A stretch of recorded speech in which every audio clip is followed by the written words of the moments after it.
La frase que escuché esa noche de Nochebuena me partió el alma en 1000 pedazos. Mamá no vendrá. Mejor así. No quiero que arruine la noche. Mi propio hijo, Miguel, el niño que llevé en mi vientre, el bebé que amamanté durante meses sin dormir, el muchacho que defendí cuando todos lo criticaban. Ese mismo hijo acababa de decir con una frialdad que me heló la sangre que yo arruinaría su Navidad. Pero lo que él no sabía, lo que ninguno de ellos sabía, era que yo había llegado temprano, y lo había escuchado todo, y lo que descubriría en las siguientes 3 semanas me dejaría sin aliento, porque mi hijo no solo me estaba rechazando, me estaba robando mi propia casa, 85.000 euros en deudas, documentos falsificados con mi firma, y un plan para desaparecer con todo lo que mi difunto esposo y yo habíamos construido durante 40 años. Me llamo Lola Martínez. Tengo 68 años. Y esta es la historia de cómo mi hijo intentó destruirme y cómo yo en cambio renací de las cenizas. Si alguna vez te has sentido invisible, usada o traicionada por aquellos que más amas, quédate conmigo, porque lo que estás a punto de escuchar podría salvarte algún día. El aire de Sevilla olía a azahar y canela esa tarde de Nochebuena. Las luces navideñas bailaban sobre las calles empedradas del barrio de Triana, reflejándose en el Guadalquivir como estrellas caídas del cielo. Caminaba despacio por la calle Betis, sintiendo el peso de la bolsa de tela que llevaba en mi mano derecha. Dentro había un turrón de Gijona que había hecho yo misma siguiendo la receta que mi madre me enseñó cuando tenía 20 años.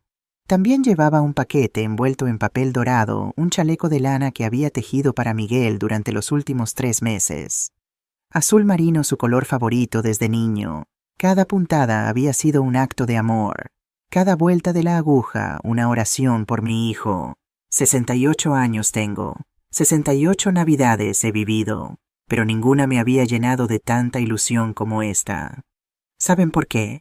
Porque el año pasado Miguel apenas habló conmigo durante la cena. Su esposa Isabel me miraba con esos ojos fríos que nunca logré descifrar. Y yo, como siempre, me convencí de que estaba imaginando cosas, que el cansancio del trabajo los tenía distraídos, que el año siguiente sería mejor. Este año, pensé mientras cruzaba el puente de Triana, sería diferente. Había preparado el turrón con un mes de anticipación. Había tejido el chaleco con dedicación absoluta. Incluso me había comprado un vestido nuevo, uno color vino que Carmen, mi mejor amiga, insistió en que me hacía ver 10 años más joven. Lola, ese vestido te queda divino, me había dicho Carmen esa misma tarde en su pequeño bar de tapas. Miguel va a enorgullecerse de tener una madre tan elegante. Carmen siempre supo decir las palabras exactas para hacerme sonreír. Nos conocíamos desde que éramos niñas corriendo descalzas por las calles de Triana. Ella abrió su bar hace 30 años después de que su marido muriera en un accidente de construcción. Yo quedé viuda hace 10 años cuando mi Paco falleció de un infarto mientras podaba los naranjos de nuestro patio. 10 años sola, 10 Navidades sin mi compañero de vida. Pero Miguel siempre estaba ahí, ¿verdad, mi hijo? Mi único hijo, el fruto de nuestro amor. O eso creía. Llegué a su casa a las 6:30 de la tarde. Había quedado para la cena a las 8, pero siempre me gustaba llegar temprano, ayudar a poner la mesa, encender las velas del Belén que Miguel y yo habíamos armado juntos cuando él tenía 6 años. Esas pequeñas tradiciones que tejen la vida familiar. ¿Saben esos rituales que nos hacen sentir que pertenecemos a algo más grande que nosotros mismos? La casa de Miguel estaba en una calle tranquila cerca de la Plaza de España. No era grande ni lujosa, pero era bonita. Un pequeño adosado de 2 plantas con una puerta de madera pintada de verde oscuro y una ventana con macetas de geranios rojos. Isabel siempre había cuidado bien esas flores. Toqué el timbre. Esperé. Nada. Volví a tocar esta vez dejando mi dedo un poco más de tiempo sobre el botón. Silencio. Qué extraño, pensé. Las luces estaban encendidas. Podía escuchar música dentro de esa canción de Rafael que siempre ponían en Navidad. Probé a girar el pomo de la puerta. Estaba abierto. Entré despacio, como quien entra a una iglesia a media misa para no interrumpir. El pasillo olía a perfume caro ese que Isabel usaba. También olía a jamón ibérico y a algo más dulce, quizás mazapán. Miguel, llamé suavemente. Isabel, soy yo, llegué un poquito antes para ayudar con... Y entonces lo escuché. La voz de mi hijo. Fuerte, Clara. Desde la cocina. Mamá no vendrá. Me quedé paralizada. La bolsa con el turrón casi se me cae de las manos. ¿Cómo que no vendrá? Era Isabel. Su voz tenía ese tono que yo conocía bien, ese tono entre aliviado y triunfante. Le dijiste que no viniera, no respondió Miguel. Le dije que la cena era a las 8, pero... Bueno, le mandé un mensaje hace una hora diciendo que teníamos un imprevisto, que mejor lo dejáramos para mañana. Mi corazón comenzó a latir tan fuerte que pensé que ellos podrían escucharlo desde la cocina. Ay, menos mal, suspiró Isabel. De verdad que no estaba de humor para aguantar sus comentarios toda la noche. Siempre se mete en todo. Además, mis padres se sienten incómodos con ella. Ya sabes cómo es. Sentí que mis rodillas se debilitaban. Me apoyé contra la pared del pasillo tratando de respirar. Tienes razón, dijo Miguel. Su voz sonaba cansada, pero también aliviada. Quiero una Nochebuena tranquila, sin dramas, sin que esté preguntando por qué no tengo hijos todavía o por qué no la visito más seguido. Exacto, respondió Isabel. Y francamente a veces siento que ella nos juzga, como si nada de lo que hiciéramos fuera suficiente. Algo se rompió dentro de mí en ese momento. No fue un quiebre dramático, fue más bien como cuando se agrieta una pared lentamente sin que nadie se dé cuenta hasta que un día todo se derrumba. ¿Yo los hacía sentir así? ¿De verdad creían que yo los juzgaba? Me vi a mí misma en el espejo del pasillo. Una mujer de 68 años, con el pelo recogido en un moño elegante, con ese vestido color vino que Carmen había dicho que me hacía ver hermosa, con una bolsa llena de amor hecho turrón y lana. Y de pronto me sentí ridícula. No revisé mi teléfono, pero ahora mientras estaba ahí de pie temblando en el pasillo de mi hijo, saqué mi móvil del bolso. No había ningún mensaje de Miguel diciendo que había un imprevisto, ninguna llamada, nada. Me había mentido a Isabel. O iba a mentirme a mí cuando yo llegara a las 8. Además, continuó Miguel, y su siguiente frase me atravesó como un cuchillo. Ya sabes que mamá siempre llega demasiado temprano. Es agobiante. Necesito espacio, Isabel. Solo eso. Un poco de espacio. Demasiado temprano. Agobiante. Espacio. Las palabras rebotaban en mi cabeza como piedras en un pozo vacío. Este era el niño que me despertaba a las 3 de la mañana cuando tenía pesadillas. El adolescente que me abrazaba llorando cuando lo molestaban en la escuela. El joven que me llamaba mi reina cada vez que yo le preparaba su plato favorito, lentejas con chorizo, igual que las hacía su padre. ¿Cuándo había dejado de ser su reina para convertirme en una carga? Caminé hacia atrás paso a paso como si estuviera alejándome de una escena de crimen. Mis manos temblaban tanto que tuve que apretar la bolsa con fuerza para no dejarla caer. Salí de la casa. Cerré la puerta con un cuidado casi absurdo, como si hacer ruido pudiera hacer real lo que acababa de escuchar. El aire frío de diciembre me golpeó la cara. Sevilla puede ser cálida durante el día, pero las noches de invierno tienen dientes. Caminé sin rumbo. No sé cuánto tiempo. Solo sé que cuando finalmente me di cuenta de dónde estaba, me encontré sentada en un banco de la Plaza de España. Las luces navideñas parpadeaban en los árboles. Una familia pasó frente a mí, un padre, una madre, 2 niños pequeños. Los niños reían. La madre llevaba una bolsa llena de regalos. El padre cargaba al más pequeño sobre sus hombros. Y yo estaba sola. Sola en Nochebuena con un turrón que nadie comería y un chaleco que nadie usaría. Lloré, no con sollozos dramáticos. Simplemente dejé que las lágrimas cayeran silenciosas mientras miraba a esa familia alejarse hacia su propia felicidad. No volví a casa de Miguel. Tomé un taxi de regreso a mi pequeño apartamento en Triana. El conductor, un hombre mayor con acento andaluz marcado, intentó conversar. De regreso de la cena, señora, algo así mentí. Bonita noche. Navidad con familia. Eso es lo que vale en esta vida. Asentí sin decir nada porque si abría la boca sabía que empezaría a llorar otra vez. Cuando llegué a mi apartamento, las luces estaban apagadas. Había dejado el pequeño árbol de Navidad encendido por la mañana, pero se había apagado automáticamente. Encendí la luz del salón. Todo estaba exactamente como lo había dejado, limpio, ordenado, vacío. Dejé la bolsa con el turrón sobre la mesa. El chaleco azul marino asomaba por un extremo del papel dorado. Me senté en el sofá y me quité los zapatos. Mis pies dolían. Mi corazón dolía más. Esa noche no cené. Me preparé una manzanilla y me senté junto a la ventana mirando las luces de colores que los vecinos habían colgado en sus balcones. Sevilla brillaba con la alegría de 1000 familias reunidas. y yo estaba sola tratando de entender en qué momento me había convertido en la persona de la que mi hijo quería escapar. No dormí. ¿Cómo iba a dormir?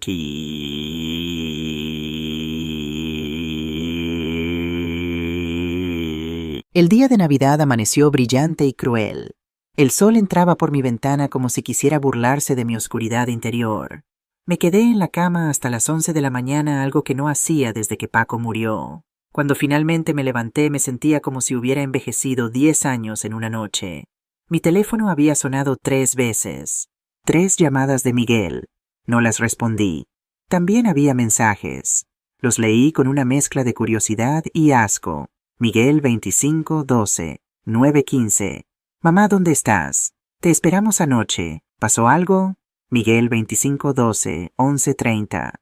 Mamá, llámame por favor. Estoy preocupado. Miguel 2512 1430. Si estás molesta por algo, podemos hablarlo.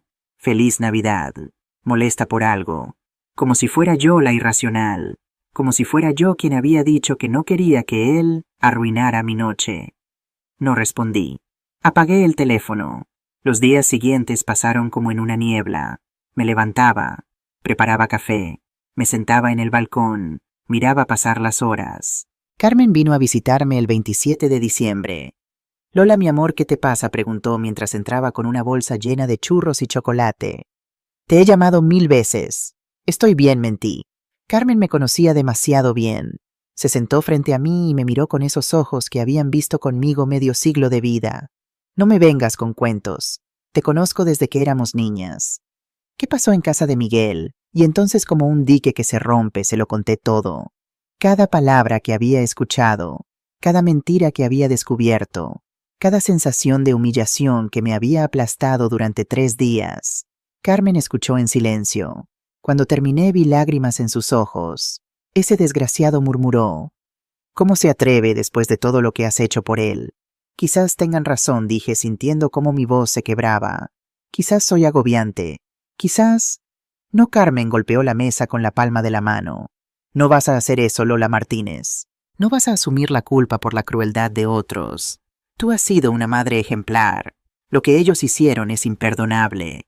Pero yo no estaba tan segura. Durante los siguientes días revisé cada interacción que había tenido con Miguel en los últimos meses.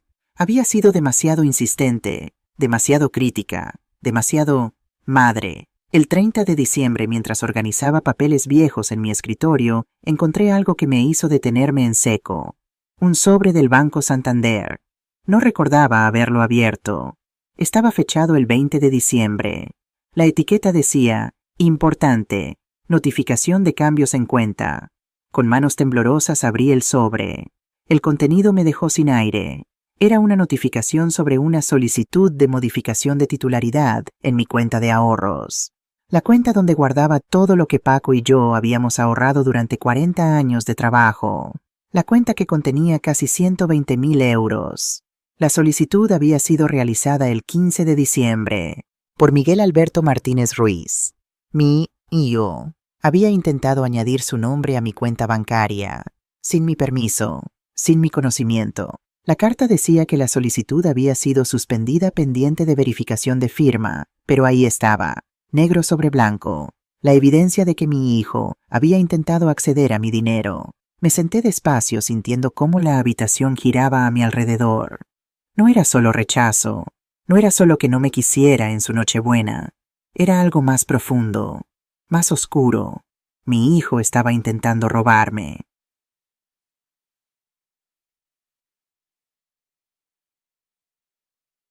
Pasé el año nuevo sola. Carmen insistió en que fuera a su bar para la cena, pero rechacé la invitación. Necesitaba estar sola. Necesitaba pensar.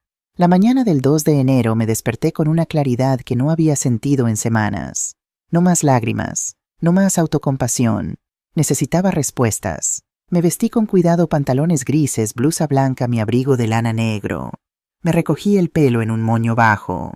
Me maquillé ligeramente. Cuando me miré al espejo, vi a la mujer que había sido antes fuerte, decidida, digna. A las 9 en punto estaba frente al Banco Santander de la calle Sierpes. Pedí hablar con el director.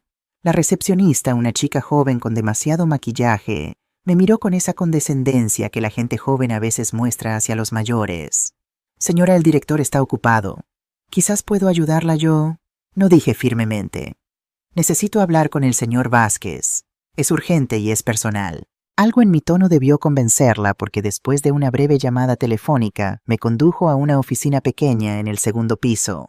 Antonio Vázquez había sido el director de esa sucursal durante 20 años. Conocía a Paco y me conocía a mí. Había aprobado nuestro primer préstamo hipotecario hace 30 años. Había estado en el funeral de Paco. Era si algo quedaba en este mundo un hombre de honor. Cuando entré se levantó inmediatamente con preocupación visible en su rostro. Lola, ¿qué ocurre? ¿Te ves? Necesito saber exactamente qué intentó hacer mi hijo con mi cuenta. Interrumpí sin tiempo para cortesías. El rostro de Antonio se ensombreció. Se sentó despacio y me invitó a hacer lo mismo. Sabía que vendrías, dijo con un suspiro. Lola, esto es delicado. No me importa si es delicado, respondí sintiendo cómo la rabia empezaba a reemplazar al dolor. Quiero saber la verdad. Antonio abrió una carpeta que tenía sobre su escritorio. Reconocí formularios bancarios, copias de documentos. El 15 de diciembre comenzó sin mirarme a los ojos. Tu hijo vino aquí con documentación para añadirse como cotitular de tu cuenta de ahorros. Sin mi permiso añadí. Traía una autorización supuestamente firmada por ti. Mi estómago se contrajo. Supuestamente Antonio finalmente me miró. Había tristeza en sus ojos. La firma no coincidía completamente con las que tenemos en archivo. Nuestro departamento de seguridad detectó inconsistencias. Por eso suspendimos la solicitud. Sentí que la sangre abandonaba mi rostro.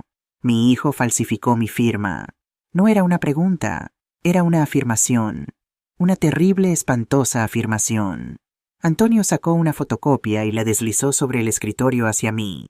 Esta es la autorización que presentó. La tomé con manos que temblaban tanto que el papel hacía ruido. Ahí estaba mi nombre, mi dirección, y al final una firma que intentaba ser la mía, pero que claramente no lo era. Los trazos eran torpes, vacilantes, como si alguien hubiera intentado copiar mi letra mirando una referencia. ¿Qué más? Pregunté porque algo en la expresión de Antonio me decía que había más. Él vaciló. Lola, como amigo de tu familia, tengo que decirte algo que técnicamente no debería. Dímelo. Hace 2 semanas Miguel también intentó solicitar un préstamo. El mundo se detuvo. Un préstamo hipotecario, usando tu propiedad como garantía. Sentí que mi corazón se detenía. Mi apartamento. El apartamento que Paco y yo habíamos comprado después de 20 años de ahorrar cada peseta. El hogar donde habíamos criado a Miguel. El lugar donde Paco había dado su último suspiro. Cuánto mi voz sonaba lejana, como si otra persona estuviera hablando. 60.000 euros. Y apenas podía formar las palabras. ¿Lo aprobaron? No.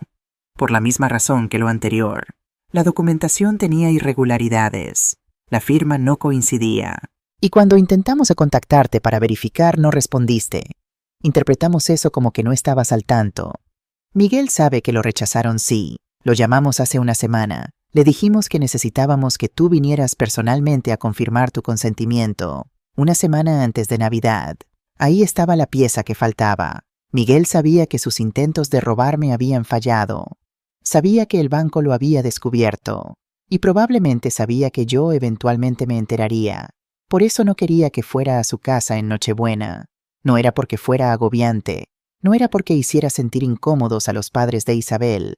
Era porque tenía miedo de enfrentarme. Miedo de que yo descubriera lo que había hecho. Antonio, dije, y mi voz sonaba extrañamente calmada. Necesito que me des copias de todo esto. Lola, técnicamente... Necesito protegerme, lo interrumpí. Mi propio hijo está intentando robarme. Necesito evidencia. Él asintió despacio. Entendía. Como padre, como hombre decente, entendía. Te daré copias. Pero Lola, esto es un delito. Falsificación de documentos. Intento de fraude. Podrías denunciarlo. Lo sé. ¿Vas a hacerlo? Esa era la pregunta, ¿verdad? Estaba dispuesta a enviar a mi propio hijo a la cárcel. Todavía no lo sé, respondí honestamente. Primero necesito entender por qué. ¿Por qué está haciendo esto? Antonio preparó las copias en silencio. Cuando me las entregó en un sobre manila, puso su mano sobre la mía. Lola, sea cual sea tu decisión, protege tus activos. Hoy mismo. No esperes. ¿Qué me recomiendas? Activa alertas en todas tus cuentas. Cambia tus contraseñas bancarias. Pon una nota en tu expediente crediticio para que cualquier solicitud requiera verificación en persona. Y considera hablar con un abogado, contra mi propio hijo. La idea me revolvía el estómago, pero sabía que Antonio tenía razón. Lo haré, prometí. Gracias, Antonio, por tu honestidad. Lola me llamó cuando ya estaba en la puerta. Sé que esto es terrible. Pero recuerda protegerte, no es traicionar a tu hijo, es amarte a ti misma. Esas palabras se quedaron conmigo mientras caminaba de regreso a casa bajo el sol pálido de enero.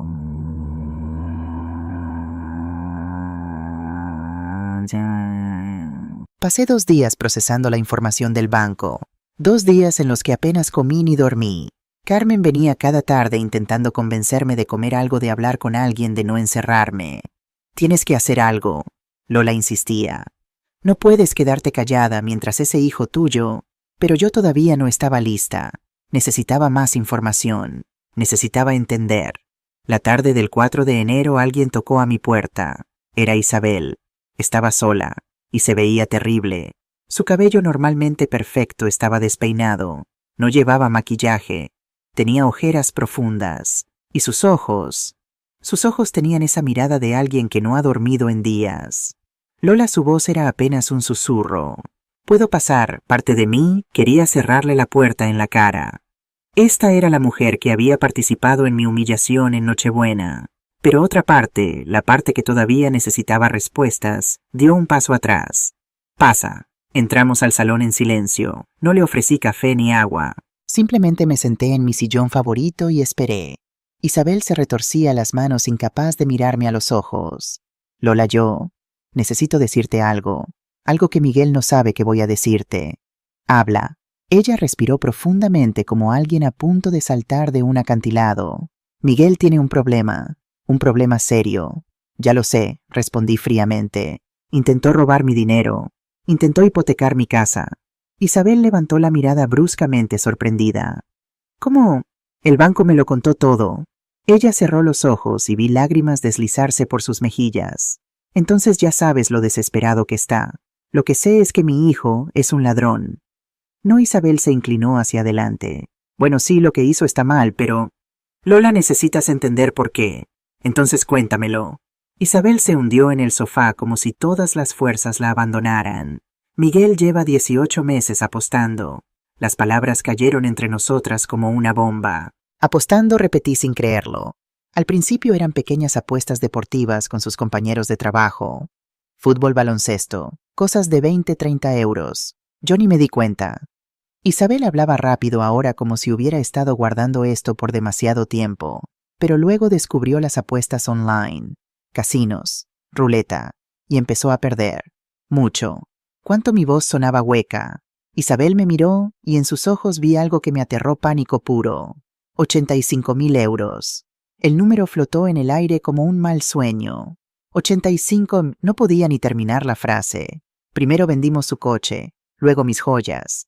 Hasta pedí prestado a mis padres mintiendo sobre una emergencia médica. Pero no es suficiente. Nunca es suficiente. ¿Y a quién le debe? El rostro de Isabel se puso aún más pálido, si eso era posible. A un hombre llamado Rodrigo. Le dicen el sevillano. Incluso yo, que apenas sabía nada del mundo criminal, había oído ese nombre. Rodrigo el sevillano era conocido en Sevilla. No de manera oficial, pero en susurros. Era el dueño de varios bares y discotecas. Y según los rumores, también dirigía operaciones de apuestas ilegales. «Dios mío», murmuré. Lola, la voz de Isabel se quebró completamente. «Ese hombre no es como los bancos. No envía cartas. No espera. Él que Isabel sollozó. Él viene a cobrar, personalmente». Y entonces, como si alguien hubiera encendido una luz en una habitación oscura, todo encajó. «Nochebuena», dije despacio. «Por eso Miguel no quería que fuera». Isabel asintió, llorando abiertamente ahora. El sevillano mandó a alguien esa noche para recordarle a Miguel que el tiempo se estaba acabando. Miguel me hizo jurar que no te diría nada. Tenía tanto miedo de que estuvieras ahí, de que vieras, de que me metiera en peligro. Terminé por ella. Sí, nos quedamos en silencio. Por primera vez desde Nochebuena sentí algo diferente al dolor y la rabia. Sentí miedo. Miedo real. ¿Cuándo vence el plazo? Isabel tragó saliva. Les dio 3 semanas desde Navidad. Quedan 10 días. 10 días. ¿Y qué pasa si no paga? Isabel no respondió con palabras. Simplemente me mostró su teléfono. En la pantalla había una foto. Era de una casa normal en algún barrio de Sevilla, excepto que la puerta estaba destrozada, las ventanas rotas, y en la fachada pintado con spray rojo decía: «Esto es lo que pasa cuando no pagas». Esta era la casa de otro hombre que le debía dinero al sevillano, susurró Isabel. Esto fue hace 2 meses. Sentí que la habitación giraba. Isabel, ¿por qué vienes a contarme esto ahora? Ella levantó la mirada y por primera vez vi algo genuino en sus ojos. No manipulación, no frialdad, solo honestidad desesperada. Porque Miguel está planeando hacer algo terrible. Mi sangre se heló. ¿Qué cosa encontró una empresa en Alemania? Una empresa que compra propiedades rápido sin muchas preguntas. Y está planeando falsificar más documentos. Documentos de venta de tu apartamento. Las palabras tardaron un momento en procesarse. Quiere vender mi casa, quiere vender tu casa, tomar el dinero, pagar al sevillano y luego desaparecer. Desaparecer. Tiene un plan para irse a Barcelona. Empezar de nuevo, lejos de las deudas, lejos de todo. Y tú, Isabel, rió, pero no había humor en el sonido. Yo también sería parte del pasado del que está huyendo. Nos miramos. 2 mujeres traicionadas por el mismo hombre. 2 mujeres enfrentando las consecuencias de su desesperación. ¿Por qué me cuentas esto, Isabel?, pregunté suavemente. Realmente. ¿Por qué? Ella respiró profundamente. Porque me asustas. Porque Miguel ha cambiado. Ya no es el hombre con el que me casé. Y porque aunque no hemos tenido la mejor relación tú y yo, no me parece justo que pierdas todo lo que has trabajado por los errores de tu hijo. Extendió su mano y me dio un papel doblado. Esta es la información de la empresa alemana. Y este sacó otro papel, es el nombre del abogado que Miguel contactó para facilitar la venta. Tomé los papeles. Mis manos ya no temblaban. Había pasado el punto del shock. Ahora solo quedaba una claridad fría y dura. ¿Cuándo planea hacerlo? El 18 de enero. En 6 días. Tiene una cita con un notario corrupto que conoce. Alguien que no hará demasiadas preguntas si le pagan lo suficiente. 6 días. 6 días para salvar mi hogar. Para salvar mi vida. Me levanté. Isabel también. Gracias por venir. Isabel, dije, y lo decía en serio. ¿Qué vas a hacer? La miré, y por primera vez en semanas sentí algo parecido a la determinación. Voy a protegerme, respondí. Y luego voy a asegurarme de que Miguel enfrente las consecuencias de lo que ha hecho. Isabel asintió lentamente. Si necesitas que declare, que firme algo, lo haré. Puede que tome tu palabra en eso. Cuando Isabel se fue, me quedé de pie en medio de mi salón rodeada por 40 años de recuerdos. Fotos de Miguel de bebé, diplomas escolares, la silla donde Paco solía leer el periódico, el reloj que nos regalaron en nuestra boda, mi hogar, mi vida, y mi hijo quería quitármelo todo. Tomé mi teléfono, marqué el número que Antonio Vázquez me había dado. Javier Moreno, pregunté cuando alguien respondió. Al habla, mi nombre es Lola Martínez. Antonio Vázquez del Banco Santander me dio su número. Necesito un abogado. Urgentemente. ¿De qué se trata, señora? Respiré profundamente. Se trata de que mi hijo está intentando robarme mi casa y tengo 6 días para impedirlo.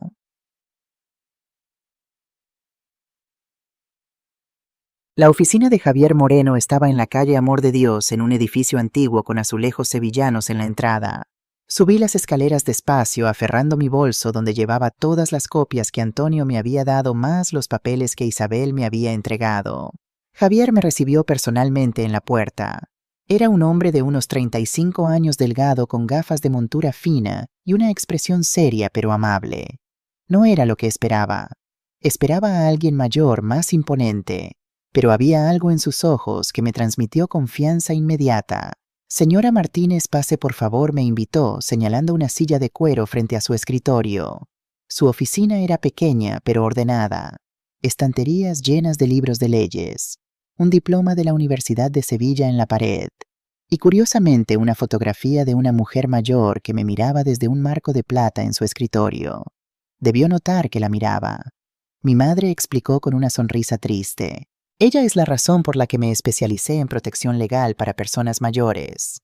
Ella también fue víctima de abuso financiero, completó, por parte de mi hermano. Perdió casi todo antes de que pudiéramos detenerlo. Sus palabras eran un bálsamo inesperado. Aquí había alguien que entendía, que realmente entendía. Lo siento, dije sinceramente. Por eso hago lo que hago, respondió sentándose frente a mí, para que otras madres no pasen por lo mismo. Ahora cuénteme todo, desde el principio. Y así lo hice. Le conté sobre Nochebuena, sobre las palabras que escuché, sobre el banco y los intentos de fraude, sobre Isabel y su confesión, sobre el sevillano y las deudas de juego, sobre la empresa alemana y el plan para vender mi casa. Javier tomaba notas sin interrumpir. De vez en cuando asentía o fruncía el ceño, pero me dejó hablar sin pausas. Cuando terminé casi media hora después me sentía exhausta, pero también más ligera, como si compartir la carga la hubiera hecho menos pesada. Javier revisó sus notas en silencio durante un largo momento. Finalmente levantó la mirada. Señora Martínez, lo que su hijo ha hecho constituye varios delitos graves. Falsificación de documentos, intento de fraude, y si llega a concretar la venta falsa de su propiedad, estaríamos hablando de estafa agravada. Podría enfrentar entre 3 y 5 años de prisión. Las palabras me golpearon como piedras. Prisión. En prisión. No quiero eso, dije rápidamente. No quiero destruir su vida. Entiendo, Javier se quitó las gafas y me miró con compasión. Pero señora Martínez, también necesito que entienda algo. Su hijo ya está en un camino muy peligroso. Las deudas con alguien como el sevillano no desaparecen. Y si él está dispuesto a robarle su casa, ¿qué más está dispuesto a hacer? ¿Qué me recomienda? Javier se recostó en su silla pensativo. Tenemos 6 días antes de su supuesta cita con el notario corrupto. En ese tiempo podemos hacer varias cosas. Primero, proteger sus activos de manera que sea legalmente imposible para Miguel o para cualquiera tomar acción sobre ellos. ¿Cómo haremos un acta notarial declarándola a usted como única propietaria absoluta de todos sus bienes? Pondremos alertas en todos los registros de propiedad. Configuraremos su cuenta bancaria para que cualquier transacción mayor a 500 euros requiera verificación en persona con 2 formas de identificación. Y redactaremos un testamento claro que evite cualquier disputa futura. Asentí procesando cada punto. Segundo, continuó, necesitamos evidencia sólida de las intenciones de Miguel. Lo que Isabel le contó es valioso, pero necesitamos algo más concreto. Como grabaciones, correos electrónicos, mensajes de texto. Cualquier comunicación donde él admita lo que está planeando. No sé si puedo conseguir eso. Tal vez Isabel pueda ayudar. Si ella todavía tiene acceso al ordenador de Miguel a sus correos, le preguntaré. Y tercero, Javier se inclinó hacia adelante, su expresión se volvió más seria. Necesitamos decidir qué hacer con el sevillano. ¿Qué quiere decir? Su hijo le debe 85.000 euros a un criminal. Esa deuda no va a desaparecer porque protejamos su casa. De hecho, cuando Miguel se dé cuenta de que no puede vender su propiedad, se desesperará aún más. Y eso lo hace peligroso. El miedo que había estado conteniendo empezó a filtrarse. ¿Está diciendo que estoy en peligro? Estoy diciendo que debemos ser estratégicos. Hay 2 opciones. Una, denunciamos a el sevillano a la policía por extorsión y préstamos ilegales. Con suerte lo meten preso y la deuda de Miguel se invalida. Y la segunda opción, usamos el miedo de Miguel hacia el sevillano para obligarlo a confesar, para que firme documentos admitiendo lo que ha hecho a cambio de que usted no lo denuncie a la policía. Eso suena manipulador, completó Javier. Lo es, pero a veces, señora Martínez, la única forma de protegerse es jugando el mismo juego sucio que los demás. Me quedé en silencio considerando ambas opciones. Denunciar a mi hijo, manipular a mi hijo. ¿En qué momento mi vida se había convertido en esto? Necesito pensarlo, dije finalmente. Por supuesto, pero señora Martínez me miró con intensidad. No tenemos mucho tiempo. Hoy es 5 de enero. La supuesta cita es el 18. Eso nos da 13 días. Pero realmente necesitamos actuar en los próximos 2 o 3 días si queremos estar completamente protegidos. Lo entiendo. Bien. Entonces esto es lo que haremos hoy. Usted y yo iremos ahora mismo a un notario de mi confianza. Legalizaremos todos sus documentos. Pondremos su casa bajo protección legal máxima. Eso nos dará al menos una base sólida. ¿De acuerdo? De acuerdo. Javier se levantó y tomó su abrigo. Y señora Martínez, una cosa más. Sí sea cual sea la decisión que tome sobre Miguel, recuerde esto. Protegerse a sí misma no es traicionarlo. Es amarse a sí misma lo suficiente como para poner límites. Incluso a su propio hijo. Esas palabras se quedaron conmigo mientras salíamos de su oficina hacia la notaría. La notaría estaba en la Plaza del Salvador. La notaria, una mujer de unos 50 años llamada Mercedes Ruiz, nos recibió con profesionalismo eficiente. Javier me contó su situación, dijo mientras preparaba los documentos. Lamento mucho lo que está pasando, pero vamos a asegurarnos de que su patrimonio esté completamente protegido. Durante las siguientes 2 horas firmé más papeles de los que había firmado en toda mi vida. Cada firma era un escudo.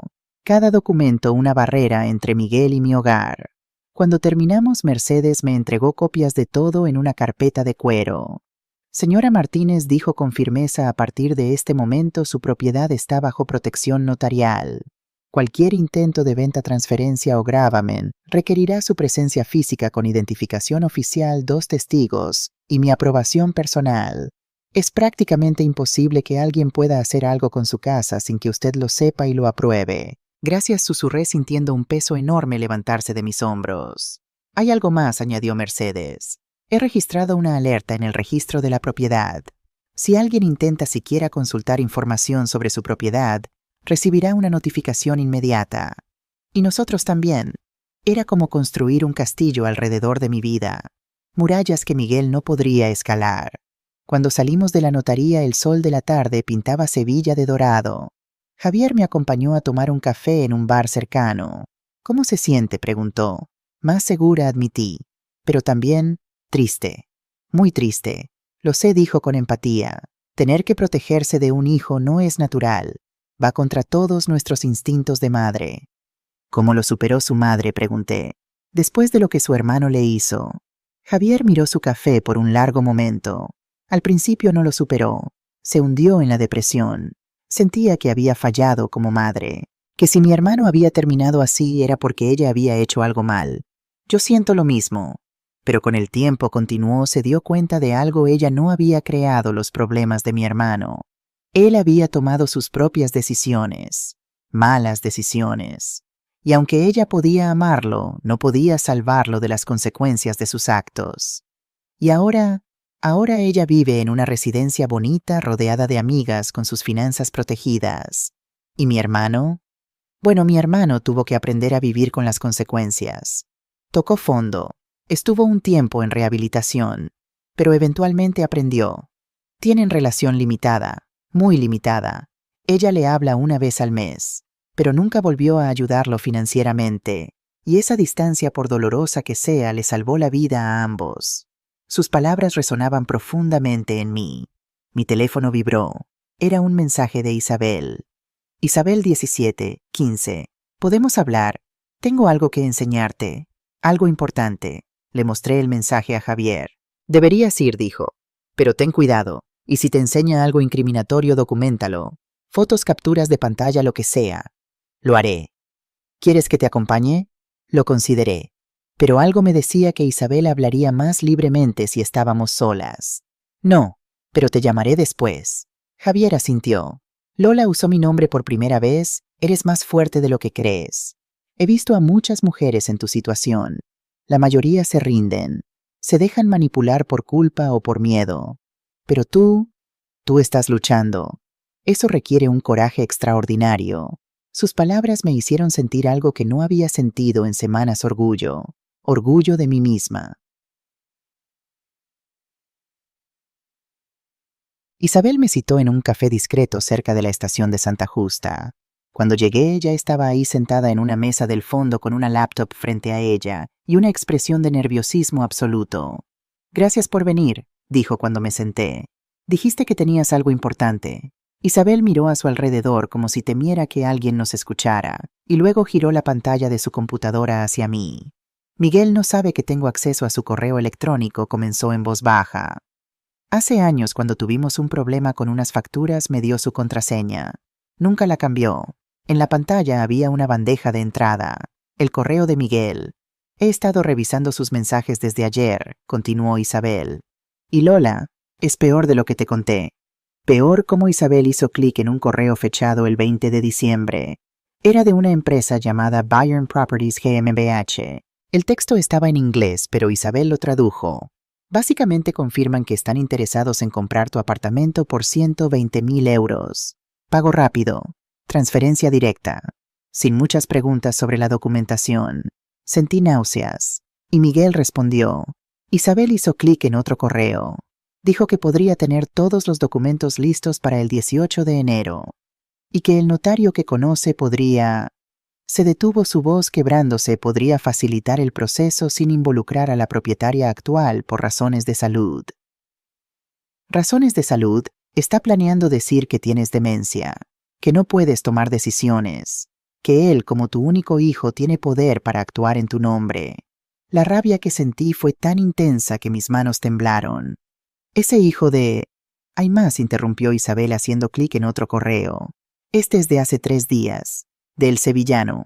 El correo era breve pero aterrador. Miguel, se acaba el tiempo. 3 semanas como acordamos. Si no tienes el dinero, el 14 de enero tendré que tomar medidas. Y no querrás que tome medidas. Saludos R. 14 de enero. Eso era en 9 días. Hay algo más, Isabel sacó su teléfono. Grabé una conversación que Miguel tuvo ayer por la noche. Él pensaba que yo estaba dormida, pero... Presionó play. La voz de Miguel salía del pequeño altavoz del teléfono. Estaba hablando con alguien. Por el tono parecía estar al teléfono. No, escúchame, lo voy a tener. Te lo juro. El 18 cierro la venta y el 19 tendrás tu dinero. Sí, lo sé. 85.000. Más los intereses. Lo tendré todo. No, mi madre no sabe nada. Ni siquiera sabe que estoy en deudas. Porque es vieja. Vale, no entiende cómo funcionan las cosas ahora. Es mejor así. Mira, si todo sale bien, en 2 semanas estaré en Barcelona y esto será solo un mal recuerdo. La grabación terminó. Nos quedamos en silencio. Las palabras de Miguel flotaban entre nosotras como veneno. Es vieja. No entiende. Como si mi edad me hiciera estúpida. Como si los 68 años de experiencia de trabajo de construir una vida no valieran nada. ¿Cuándo grabaste esto?, pregunté, mi voz temblando de ira contenida. Anoche. 4 de enero alrededor de las 11 de la noche. Y esa persona con la que hablaba, creo que era el contacto del notario corrupto, alguien llamado Esteban Cortés. Tomé mi teléfono y le mandé un mensaje rápido a Javier con el nombre. Necesitábamos investigar a ese hombre también. Isabel, dije mirándola fijamente, necesito que me envíes copias de todos esos correos. Y la grabación. Todo. Ya lo hice, respondió sacando una memoria USB de su bolso. Está todo aquí. Los correos con Bayern Properties, los mensajes con el sevillano, la grabación de anoche. Y también, vaciló, también están los estados de cuenta de las tarjetas de crédito de Miguel, las deudas, todo. Tomé la memoria USB como si fuera oro puro, porque lo era. Era evidencia sólida, irrefutable.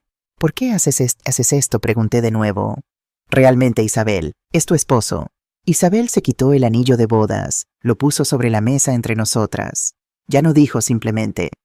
Hace 3 días le dije que quería el divorcio, que no puedo seguir viviendo así, con las mentiras, con el miedo, con todo. ¿Él qué dijo? Se rió. Dijo que no importaba, que de todos modos se iba a Barcelona solo, que yo era... Su voz se quebró, que yo era equipaje innecesario. Vi lágrimas caer por sus mejillas. Y por primera vez sentí verdadera empatía por Isabel. Ella también era víctima de Miguel. Tal vez de una forma diferente, pero víctima al fin. Lo siento, dije sinceramente. Yo también lo siento, Lola. Siento haberte juzgado. Siento haber participado en hacerte sentir que no eras bienvenida. Siento mucho. Extendí mi mano sobre la mesa. Isabel la tomó. Ahora somos aliadas, dije. Y juntas vamos a asegurarnos de que Miguel enfrente las consecuencias. Isabel asintió limpiándose las lágrimas. Hay una cosa más que deberías saber, dijo. Miguel tiene una reunión mañana por la tarde, con el sevillano, en un bar llamado La Madrugá en Los Remedios. Una reunión, va a intentar negociar más tiempo, o al menos eso es lo que me dijo. Pero Lola, creo que el sevillano no va a aceptar, y tengo miedo de lo que pueda pasar. Una idea empezó a formarse en mi mente. Una idea peligrosa pero potencialmente perfecta. ¿A qué hora es esa reunión? A las 7 de la tarde. Y Miguel sabe que tú lo sabes, no. Piensa que estoy ignorante de todo. Sonreí. No era una sonrisa de felicidad, era una sonrisa de estrategia. Perfecto, dije. Entonces esto es lo que vamos a hacer. A la mañana siguiente me reuní nuevamente con Javier en su oficina. Le mostré todo lo que Isabel me había dado: los correos, la grabación, los estados de cuenta. Javier escuchó la grabación 3 veces, tomando notas meticulosas. Cuando terminó, se recostó en su silla con una expresión que era mitad impresionada, mitad preocupada. Esto es oro legal, Lola. Con esto podemos enterrar a Miguel si queremos. No quiero enterrarlo, dije firmemente. Quiero justicia, quiero que pare, quiero protegerme, pero no quiero destruirlo completamente. Entiendo, pero también necesitas entender que lo que él está planeando es un delito muy serio. Si lo reportamos a la policía ahora con esta evidencia, lo arrestarían inmediatamente. Lo sé, pero hay otra opción. ¿Cuál? Isabel me dijo que Miguel tiene una reunión esta tarde con el sevillano. Quiero estar ahí. Javier me miró como si hubiera perdido la cabeza. Que no, absolutamente no, el sevillano es peligroso. No puedes simplemente aparecer en... Escúchame, lo interrumpí. Si voy ahí con un testigo con una grabadora, podemos obtener evidencia no solo contra Miguel, sino también contra el sevillano. Préstamos ilegales, extorsión, amenazas, todo. Lola, esto no es una novela de detectives. Esto es la vida real. Y en la vida real, las mujeres de 68 años no confrontan a prestamistas violentos. Las mujeres de 68 años hacen lo que tienen que hacer para sobrevivir, respondí con firmeza. Y yo voy a hacer esto, con tu ayuda o sin ella. Javier se quitó las gafas y se frotó los ojos. Estás decidida, ¿verdad? Completamente. Suspiró profundamente. De acuerdo, pero con condiciones. 1, yo también voy. Me quedo cerca en una mesa diferente, pero voy. 2, llevas un dispositivo de grabación profesional, no solo tu teléfono. 3, si en cualquier momento siento que la situación se vuelve peligrosa, llamo a la policía inmediatamente. Acepto tus condiciones. Y 4, necesitas ensayar exactamente qué vas a decir. No puedes simplemente improvisar. Necesitas un plan palabra por palabra. De acuerdo. Javier miró su reloj. Tenemos 8 horas. Vamos a trabajar. El bar La Madrugada estaba en una esquina tranquila de Los Remedios. Desde afuera parecía un bar normal, letreros de cerveza, algunas mesas en la terraza, música de fondo.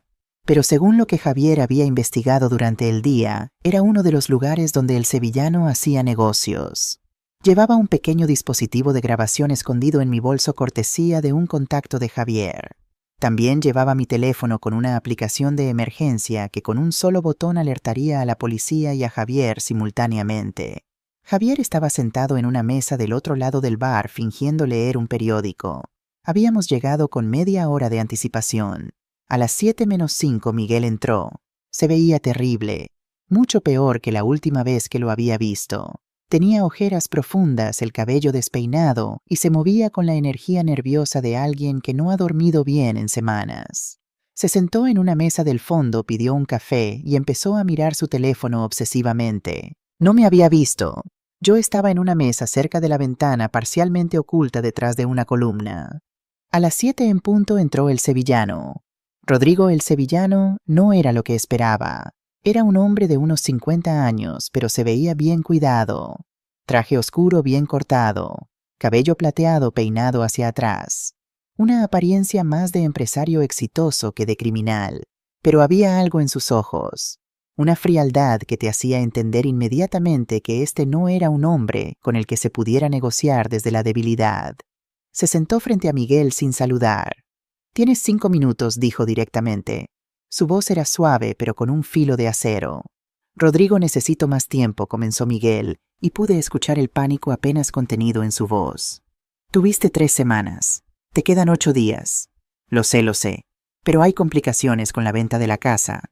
El notario necesita...» «No me interesa», interrumpió el sevillano.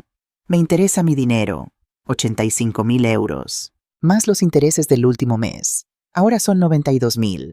Vi a Miguel palidecer. ¿92? Dijiste 85. Eso era hace un mes. Los intereses se acumulan. ¿No te lo expliqué desde el principio? No puedo conseguir 92,000 en 8 días. El sevillano se inclinó hacia adelante. Miguel, ¿sabes cuál es tu problema? Que piensas que esto es negociable, que puedes llorar y suplicar y yo voy a tener compasión. Pero aquí está la realidad, yo no soy un banco, no soy tu madre, soy un hombre de negocios. Y mi negocio requiere que la gente pague sus deudas. Te lo voy a pagar, te lo juro. ¿Con qué? Con la casa de tu mamá que ni siquiera puedes vender legalmente. Miguel se quedó helado. ¿Cómo sé que intentaste vender la casa y el banco te rechazó? Por favor, Miguel. Tengo contactos en todos lados. Sé exactamente cuál es tu situación. Sé que tu esposa te está dejando. Sé que estás desesperado. Y sé que probablemente ya estás planeando huir. No yo. Déjame explicarte qué va a pasar, continuó el sevillano, su voz aún calmada pero absolutamente aterradora. Tienes hasta el 14 de enero. Eso es 8 días desde hoy. Si para el 14 de enero a las 6 de la tarde no tengo 92,000 euros en mi cuenta, voy a ir a tu casa. Voy a tomar todo lo que tenga valor. Tu televisor, tu ordenador, tus muebles. Todo. Eso es ilegal. El sevillano sonrió. No había nada de humor en esa sonrisa. ¿Vas a llamar a la policía, Miguel, y explicarles cómo te endeudaste en apuestas ilegales? Por favor, hazlo. A ver cómo te va. Miguel no respondió. Y después de vaciar tu casa continuó. El sevillano, voy a visitar a tu madre. Mi sangre se heló. No susurró Miguel. A ella no. Esto no tiene nada que ver con ella. Ah, no, pero pensabas vender su casa sin su permiso. Pensabas robarle todo. Así que claramente para ti ella sí está involucrada. Por favor. 8 días, Miguel. 92,000 euros. O las consecuencias serán muy, muy desagradables. El sevillano se levantó, alisó su traje y se fue sin mirar atrás. Miguel se quedó sentado con la cabeza entre las manos temblando. Ese fue el momento en que decidí actuar. Me levanté, agarré mi bolso y caminé directamente hacia su mesa. Cuando Miguel levantó la mirada y me vio, su rostro pasó por una serie de expresiones: confusión, shock y finalmente terror absoluto. Hola, Miguel, dije con una calma que no sentía. Creo que tú y yo tenemos que hablar. Miguel se puso de pie tan bruscamente que su silla cayó hacia atrás con un golpe seco. Varias personas en el bar voltearon a mirarnos. Mamá, ¿qué haces aquí? Siéntate, ordené, y algo en mi voz hizo que obedeciera inmediatamente. Recogió su silla y se sentó, pero no podía mirarme a los ojos. ¿Cuánto tiempo llevas ahí?, preguntó con voz temblorosa. El suficiente, respondí. Suficiente para escuchar que me debes 92,000 euros a un criminal. Suficiente para saber que planeabas vender mi casa. Suficiente para entender que ibas a huir y dejarme con las consecuencias. Mamá, yo no levanté mi mano. No hables todavía. Primero vas a escucharme. Miguel cerró la boca con los ojos muy abiertos. He pasado las últimas 2 semanas descubriendo quién eres realmente, comencé, mi voz baja, pero firme. ¿Y sabes qué es lo más triste? No es que intentaras robarme. No es que falsificaras mi firma. No es ni siquiera que estuvieras dispuesto a vender mi hogar. Hice una pausa dejando que mis palabras calaran. Lo más triste es que pensaste que era tan tonta, tan vieja, tan irrelevante que ni siquiera me daría cuenta. No es así. Es vieja. No entiende. Cité sus propias palabras de la grabación. Eso dijiste, ¿verdad? Que soy vieja y no entiendo cómo funcionan las cosas ahora. Miguel palideció aún más. ¿Me escuchaste? Te escuché. Isabel me lo contó todo. Me dio acceso a tus correos, a tus planes, a cada mentira que has tejido durante meses. Isabel, esa perra me... No te atrevas. Mi voz cortó el aire como un cuchillo. Isabel hizo lo correcto. Lo que tú deberías haber hecho desde el principio, decir la verdad. Miguel hundió su cara entre sus manos. Mamá, estoy en un lío muy grande. No sabes cuánto. Sé exactamente cuánto. 85,000 euros. Ahora 92. En deudas de juego. Con un hombre que no tiene problemas en lastimar gente. Entonces entiendes por qué necesitabas robarme, terminé por él. No, Miguel, no lo entiendo. Porque sabes qué podrías haber hecho. Podrías haber venido a mí. Hace 1 año. Hace 6 meses. Hace 3 meses. En cualquier punto antes de que todo se saliera de control. Podrías haberme dicho: mamá, tengo un problema. Necesito ayuda. Tú no tienes ese dinero. No lo tengo, admití. Pero juntos podríamos haber encontrado una solución. terapia para la adicción al juego, negociación de deudas, un plan de pagos, algo, cualquier cosa menos esto. Miguel levantó la mirada y por primera vez vi lágrimas en sus ojos. Tenía vergüenza, susurró. Tanta vergüenza. Y entonces pensaste que la solución era robarme y huir. No sabía qué más hacer. Podrías haber sido un hombre, dije duramente. Podrías haber enfrentado tus problemas en lugar de intentar hacer que yo pagara por ellos. Nos quedamos en silencio. El ruido del bar continuaba a nuestro alrededor, pero era como si estuviéramos en una burbuja. Solo nosotros dos, madre e hijo, enfrentando finalmente la verdad. ¿Qué vas a hacer?, preguntó Miguel finalmente. ¿Vas a llamar a la policía? Lo miré largo tiempo. Esta era la pregunta que había estado evitando, la decisión que tendría que tomar. Eso depende de ti, dije finalmente. De mí, saqué un sobre de mi bolso. Dentro había documentos que Javier y yo habíamos preparado esa tarde. Esto es un acuerdo, expliqué. Si lo firmas y aceptas sus términos, no te denunciaré. Todavía. Miguel tomó el sobre con manos temblorosas y empezó a leer. Vi sus ojos moverse por la página ensanchándose con cada párrafo. Esto dice que admito el intento de fraude, que renuncio a cualquier derecho sobre tu propiedad, que acepto. Terapia obligatoria para adicción al juego, sí. Y que si vuelvo a intentar algo similar, la evidencia irá directamente a la policía. Exacto. Mamá, esto es como una sentencia. No corregí. Una sentencia te mandaría a prisión por 3 a 5 años. Esto es una oportunidad, probablemente la única que vas a tener. Miguel dejó los papeles sobre la mesa. ¿Y si no firmo? Entonces mañana por la mañana Javier Moreno, mi abogado, señalé discretamente hacia donde Javier estaba sentado. Quien nos miraba atentamente irá directamente a la policía con toda la evidencia. Los correos, las grabaciones, las firmas falsificadas, todo. Me vas a enviar a la cárcel. No, Miguel, tú te enviarás a la cárcel. Yo solo presentaré la evidencia de los crímenes que tú cometiste.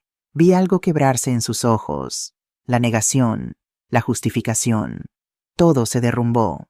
Necesito un bolígrafo, dijo con voz hueca. Le pasé una pluma. Miguel leyó el documento una vez más despacio, como si buscara alguna escapatoria. Pero no la había. Javier lo había redactado perfectamente. Firmó. Tomé el documento, lo guardé en mi bolso y me levanté. Espera, Miguel agarró mi mano. Eso es todo. Solo te vas. ¿Qué esperabas? ¿Que te abrazara y te dijera que todo está bien? Mamá, lo siento. De verdad que... Lo sé, dije, y era cierto. Podía ver el arrepentimiento en sus ojos. Pero el arrepentimiento no deshacía el daño. Pero Miguel, tus disculpas no son suficientes. No esta vez. ¿Qué va a pasar conmigo?, preguntó y sonaba como un niño pequeño. Como el niño que una vez fue. Con el sevillano todavía le debo 92.000 euros. Ese, dije firmemente, es tu problema. No mío. Tú creaste esta situación. Tú tienes que encontrar la manera de salir de ella. Pero... No, Miguel. Escúchame bien. Durante 68 años he resuelto problemas. Tus problemas. Los problemas de tu padre. Los problemas de medio barrio. Pero este problema es tuyo. Y solo tuyo. Me va a lastimar. O peor.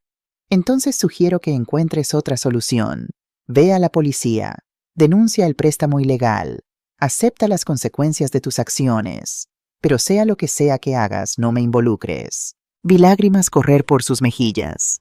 ¿Te he perdido, verdad? La pregunta me atravesó el corazón, porque la respuesta era complicada. No me has perdido completamente, dije con suavidad. Pero el hijo que conocía, el niño que amaba incondicionalmente, ese ya no existe. O tal vez nunca existió. No lo sé. Mamá, si realmente quieres recuperarme algún día, Miguel, no será con disculpas. Será con acciones, con cambio real, con que te conviertas en el hombre que siempre creí que serías. Y eso va a tomar tiempo. Mucho tiempo. Me alejé de la mesa. Javier se levantó y me acompañó hacia la salida. Antes de cruzar la puerta miré hacia atrás una última vez. Miguel seguía sentado ahí con la cabeza entre las manos llorando.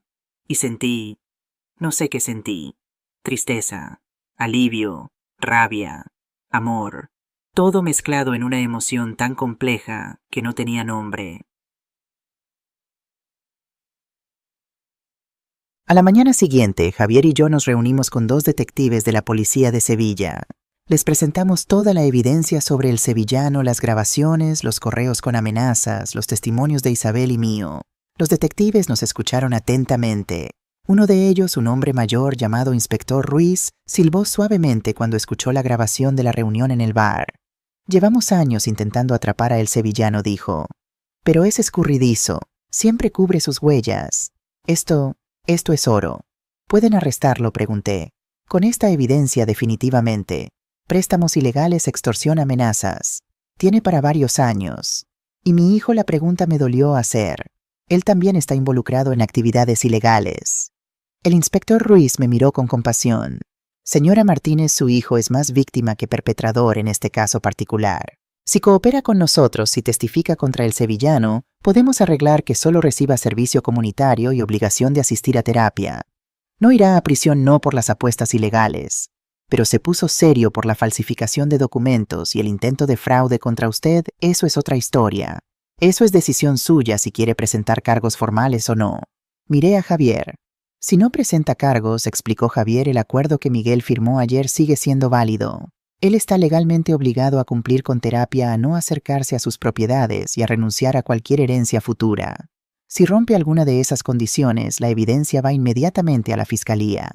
Es como una espada de Damocles sobre su cabeza, añadió el inspector. Un paso en falso y cae. Entonces eso es lo que quiero, decidí.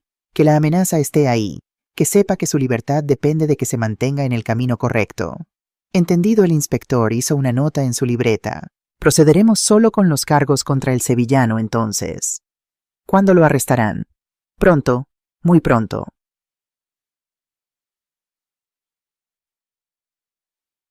Estaba viendo las noticias con Carmen en su bar cuando apareció Operación Madrugá, 14 arrestos en red de apuestas ilegales en Sevilla.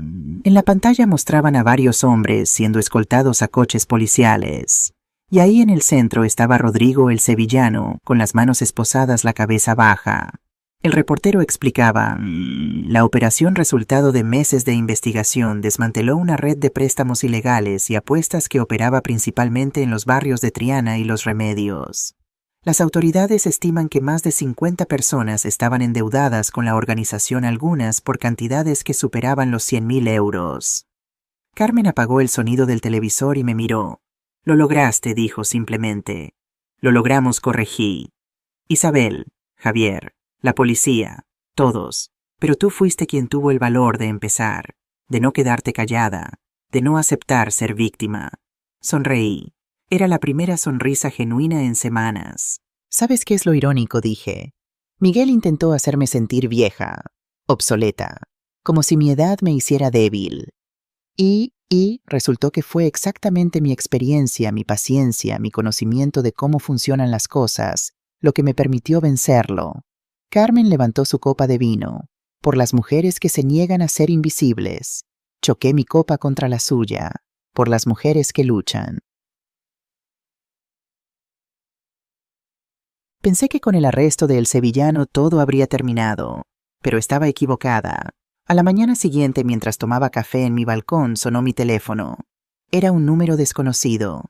Diga, señora Martínez, una voz masculina joven nerviosa. ¿Quién habla? Me llamo David. Soy... Era uno de los empleados de Rodrigo, del sevillano. Me puse tensa inmediatamente. ¿Qué quiere? Necesito hablar con usted. Es sobre su hijo. Mi hijo ya no es asunto mío. Por favor, había urgencia real en su voz. Es importante. Hay cosas que usted no sabe, cosas que podrían ponerla en peligro a usted también. Mi estómago se contrajo. ¿Qué clase de cosas? No puedo decirlo por teléfono. Podemos reunirnos en algún lugar público. Por favor. Todo mi instinto me gritaba que colgara, que no me involucrara más. Pero había algo en su voz. Miedo genuino. Está bien, dije finalmente. La Plaza de España. Dentro de 1 hora. Cerca de la fuente. Allí estaré. Gracias, señora. Colgó. Inmediatamente llamé a Javier y le conté sobre la llamada. No vayas sola, dijo inmediatamente. Yo también iré, y llamaré al inspector Ruiz para que tenga patrullas cerca solo por si acaso. ¿Crees que es peligroso? No lo sé, pero no vamos a arriesgarnos.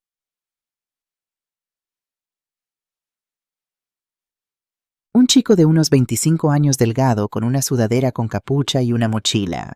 Se veía asustado. Sus ojos no dejaban de moverse como si esperara que alguien lo siguiera. Gracias por venir, dijo cuando me senté en el banco junto a él.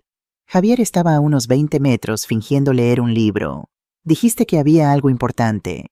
David sacó un sobre de su mochila. Cuando arrestaron a Rodrigo hubo caos. La oficina estaba llena de policías. Todo el mundo intentando destruir evidencia. Yo tomé esto antes de que lo encontraran. Me pasó el sobre. Dentro había papeles. Muchos papeles. ¿Qué es? Es la lista completa de todas las deudas. De todos los que le debían dinero a Rodrigo. Empecé a revisar las hojas. Había nombres, cantidades, direcciones. Y ahí en la página 3 estaba Miguel Martínez Ruiz. 92,000. Pero no era el único. Había otros nombres. 53 nombres en total. ¿Por qué me das esto?, pregunté. David se mordió el labio. Porque no todos los que trabajaban para Rodrigo fueron arrestados. Su socio, un tipo llamado Julián, está libre. Y está asumiendo el negocio. ¿Qué Julián es peor que Rodrigo? Mucho peor. Y está contactando a todos los que tenían deudas diciéndoles que las deudas se transfieren a él, que tienen que pagarle ahora. Eso no es legal. A él no le importa la legalidad. David me miró con ojos aterrados. Él solo quiere el dinero. Y señora Martínez, su hijo está en la lista. Y su nombre también aparece. Mi nombre, David, pasó a la última página. Ahí escrito a mano en tinta roja estaba Lola Martínez, madre de Miguel, propietaria de apartamento calle Betis 47. Valor estimado 250,000. La sangre se me heló. Rodrigo había marcado su casa como garantía colateral, explicó David. Julián sabe dónde vive, sabe cuánto vale su apartamento, y está planeando visitarla. ¿Cuándo? No lo sé. Pronto. Por eso vine a advertirle. Necesita ir a la policía. Necesita protección. Tomé los papeles con manos temblorosas.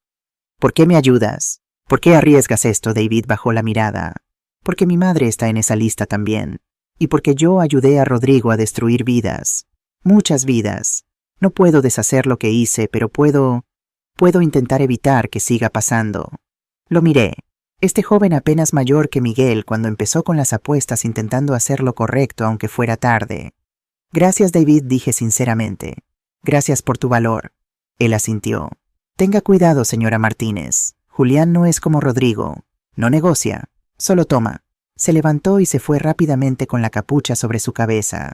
Javier se acercó inmediatamente. ¿Qué era todo eso? Le mostré los papeles. Su expresión se volvió grave. Necesitamos ir con el inspector Ruiz. Ahora. El inspector Ruiz y 3 de sus colegas revisaron los documentos que David me había dado. Uno de ellos, una detective llamada Márquez Silvó. Esto es dinamita, dijo. Con esto podemos rastrear toda la operación. Cuentas bancarias. Propiedades usadas como garantía. Todo. ¿Pero qué pasa con Julián?, pregunté. El chico dijo que está libre, que está asumiendo el negocio. El inspector Ruiz asintió gravemente. Julián Herrera. Lo conocemos. Es el socio silencioso de Rodrigo. Más violento. Menos paciente. Llevamos años queriendo atraparlo, pero es cuidadoso. Nunca se ensucia las manos directamente. David dijo que planea visitarme. Lo sé. Y no vamos a permitir que eso pase. El inspector se inclinó hacia adelante. Señora Martínez, necesito que confíe en nosotros. Vamos a usar esto. ¿Usar qué? Si Julián cree que puede intimidarla para cobrar la deuda de su hijo, vamos a dejar que lo intente. Pero con nosotros esperando.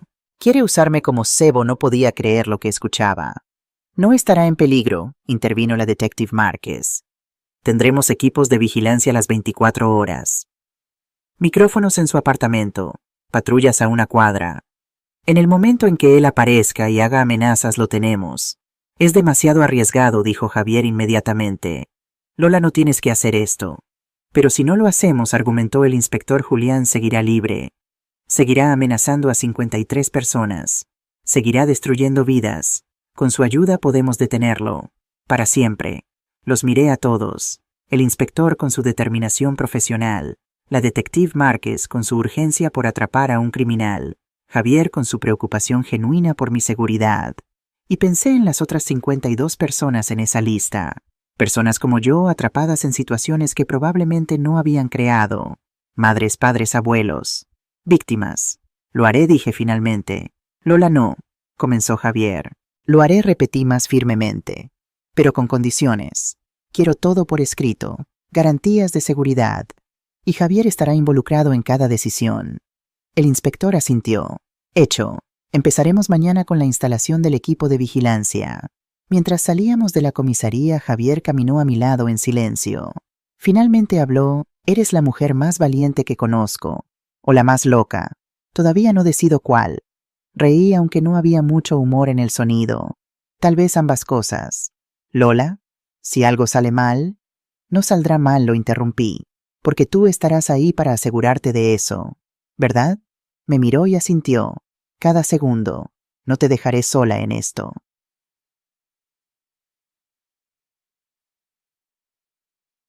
Mi apartamento se convirtió en un centro de operaciones. Técnicos de la policía instalaron micrófonos diminutos en la sala, en la cocina, incluso en el pasillo. Cámaras ocultas que parecían enchufes normales. Un botón de pánico disfrazado como un interruptor de luz.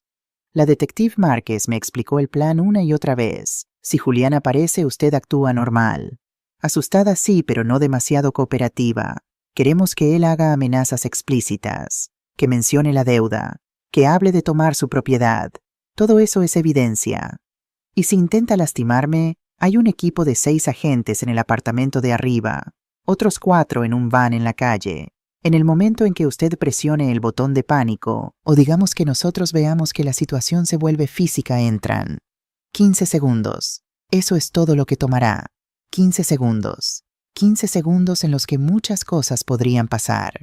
Carmen vino esa noche a quedarse conmigo. No puedes estar sola esperando que ese criminal aparezca, insistió. Carmen es peligroso. No me importa. Somos amigas desde los 7 años. Si vas a enfrentar a este hombre, no lo harás sola. La abracé sintiendo una oleada de gratitud. Javier también vino con bolsas de comida del mejor restaurante de Sevilla. Si vamos a tener una vigilia, al menos que sea con buena comida, dijo. Los 3 nos sentamos en mi sala rodeados de tecnología de vigilancia que no podíamos ver, pero sabíamos que estaba ahí. Comimos, hablamos, intentamos no pensar en lo que vendría. ¿Alguna vez imaginaste tu vida así?, preguntó Carmen. Persiguiendo criminales a los 68, nunca, admití. Pensé que a esta edad estaría jugando con nietos, viajando, viviendo en paz. La paz está sobrevalorada, dijo Javier con una pequeña sonrisa. La justicia es mucho más satisfactoria. Esa noche Carmen durmió en el sofá, Javier en un colchón inflable en el suelo, yo en mi cama aunque apenas dormí. Cada ruido, cada crujido del edificio viejo, me mantenía alerta. ¿Vendría Julián cuándo? Cómo las preguntas giraban en mi mente como un carrusel sin fin. El golpe en la puerta llegó cuando menos lo esperaba. Estaba lavando los platos de la cena. Carmen estaba en el baño. Javier había salido hace media hora a comprar café. 3 golpes, fuertes, autoritarios. Mi corazón se detuvo. Otro golpe, más fuerte. Sequé mis manos despacio, respiré profundo y caminé hacia la puerta. ¿Quién es?, pregunté, mi voz sonando más firme de lo que me sentía. Julián Herrera. Necesito hablar con usted sobre una deuda. Ahí estaba. El momento. Miré hacia el interruptor de luz que era en realidad el botón de pánico. Mi mano se movió hacia él, pero me detuve. Necesitaba que hablara, que se incriminara. Abrí la puerta. Julián Herrera era lo opuesto a Rodrigo. Donde Rodrigo parecía un empresario, Julián parecía exactamente lo que era un matón. Alto, musculoso, con tatuajes que subían por su cuello. Ojos fríos que me evaluaron como si fuera mercancía. Señora Martínez, dijo sin sonreír. Qué amable al dejarme entrar. No lo dejé entrar, respondí bloqueando la puerta. El río. Un sonido sin humor. Podemos hacer esto de la manera fácil o de la manera difícil. No sé de qué está hablando. Su hijo, Miguel, me debe 92.000 euros. Esa es una deuda entre usted y él. No tiene nada que ver conmigo.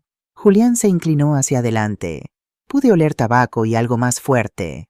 Alcohol, tal vez. Ah, pero sí tiene que ver con usted. porque mi socio Rodrigo documentó que esta propiedad sirve como garantía colateral. Eso es ilegal. ¿Sabe qué más es ilegal? Su voz se volvió más dura. No pagar deudas. Y las consecuencias de eso pueden ser muy desagradables. Ahí estaba, la amenaza explícita. ¿Me está amenazando?, pregunté, mi mano moviéndose sutilmente hacia el interruptor. No, dijo con una sonrisa fría. No estoy amenazando. Estoy explicando realidades. Su hijo desapareció. No contesta llamadas. Pero usted está aquí. Y su apartamento vale. ¿Qué 250.000 euros? No puede tomar mi casa. No puedo río otra vez. Señora, tengo amigos en todas partes. Notarios que hacen preguntas. Gente que puede hacer que los papeles correctos aparezcan. Y si todo eso falla, se encogió de hombros. Los accidentes pasan. Fuegos, inundaciones, cosas que hacen que la gente quiera vender rápido y barato. Mi mano tocó el interruptor, pero antes de que pudiera presionarlo, Carmen salió del baño. Lola, ¿quién es? Se detuvo al ver a Julián. Julián volteó sorprendido de que hubiera alguien más ahí. ¿Quién diablos? Soy su amiga, dijo Carmen, y vi que tenía su teléfono en la mano. Y he estado grabando esta conversación entera. El rostro de Julián se transformó, de sorpresa a furia en un segundo. Dame ese teléfono, avanzó hacia Carmen. Presioné el interruptor. Y todo pasó muy rápido. La puerta del apartamento de arriba se abrió con un golpe. Pasos pesados bajando las escaleras. Voces gritando, ¡Policía! Julián intentó correr hacia la salida, pero 4 agentes lo taclearon antes de que llegara a las escaleras. El inspector Ruiz entró con su arma desenfundada. Julián Herrera está arrestado por extorsión, amenazas y conspiración para cometer fraude. Julián luchaba mientras le ponían las esposas, gritando obscenidades. Yo me desplomé en mi sofá temblando. Carmen se sentó a mi lado abrazándome. Se acabó, susurró. Se acabó. Y por primera vez en semanas lloré. Pero no eran lágrimas de tristeza. Eran lágrimas de alivio, de victoria, de libertad.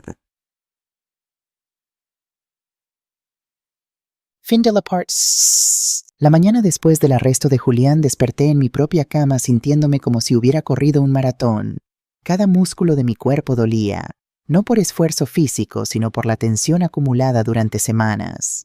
Carmen ya estaba despierta preparando café en mi cocina. Buenos días, heroína, dijo con una sonrisa cuando me vio aparecer. No me siento como una heroína, admití sentándome en la mesa. Me siento vieja y cansada. Eres vieja y cansada, respondió Carmen poniéndome una taza de café caliente frente a mí. Y también valiente y victoriosa.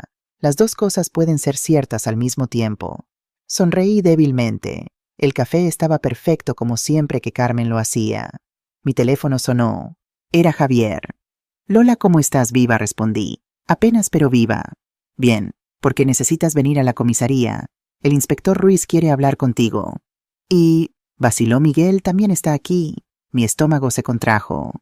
Miguel lo llamaron para declarar sobre Julián, sobre las deudas, todo. Está cooperando completamente. No sé si quiero verlo. No tienes que hacerlo, dijo Javier suavemente. Pero creo que podría ser importante. Para ambos. Suspiré profundamente. Estaré ahí en 1 hora. La comisaría estaba más activa que nunca. Oficiales yendo y viniendo. Teléfonos sonando. La energía de una operación importante en marcha. El inspector Ruiz me recibió en su oficina con una sonrisa genuina. Señora Martínez, gracias a usted hemos desmantelado una de las redes de préstamos ilegales más grandes de Sevilla. Julián Herrera está acusado de 16 delitos. Rodrigo aún más. Van a estar en prisión mucho tiempo. Me alegro, dije, y lo decía en serio. ¿Qué pasa con las otras personas en la lista? ¿Los otros deudores? Estamos contactándolos uno por uno, explicándoles que las deudas ilegales no tienen validez legal, que no tienen que pagar. Algunos llorarán de alivio. Usted les ha dado su libertad de vuelta. La idea me llenó de una calidez inesperada. 53 personas, 53 familias, liberadas. Hay algo más, continuó el inspector. Su hijo ha estado aquí desde las 7 de la mañana. Ha dado testimonio completo. Nombres, fechas, cantidades. Todo. Está cooperando al 100%.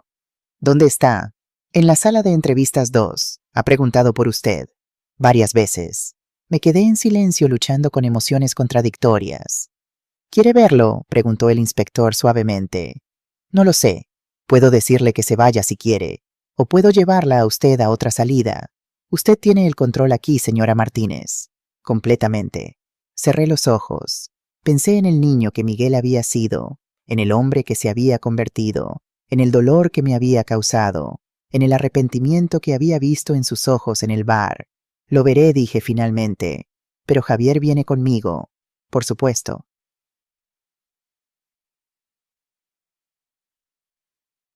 Miguel estaba sentado en una silla de plástico con las manos sobre la mesa.